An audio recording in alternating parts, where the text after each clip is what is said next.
কচুর শাক ঘন্ট। কচুর শাক কেটে ধুয়ে রেখে নারকেল কোড়া, ছোলা, পোস্ত, সর্ষে, কাঁচা লঙ্কা ও আদা, চিনি কড়াইতে বসিয়ে নিয়ে গ্যাসটা জ্বালিয়ে দিয়ে কিছু পরিমাণ জল দিয়ে তার মধ্যে কচুর শাকগুলো দিয়ে ভাপে বসিয়ে দিতে হবে।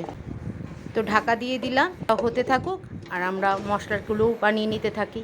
তো ফ্লেমটি উঠিয়ে দিলাম, এবার এটিকে সেঁকে নেব। কড়াইতে তেল গরম করে দিয়েছি, একটা তেজপাতা, গোটা গরম মশলা আর জিরে, ভেজানো ছোলাগুলো ভাজা হয়ে গেছে। এর মধ্যে দিয়ে দেবো সিদ্ধ করা কচুর শাকগুলো হবে। এর মধ্যে দিয়ে দিলাম আদা, পোস্ত, সর্ষে আর কাঁচা লঙ্কা বাটা। তার সঙ্গে দিয়ে দিলাম নারকেল কুচিগুলোকে নাড়াচাড়া করে এর সঙ্গে মিশিয়ে দিতে হবে। স্বাদ মতন নুন, হলুদ এগুলো মিশিয়ে ঢাকা দিয়ে দিতে হবে। এরকম রান্না ভালো লেগে থাকে তাহলে নতুন নতুন রান্না আবারও তোমাদের সামনে নিয়ে আসবো।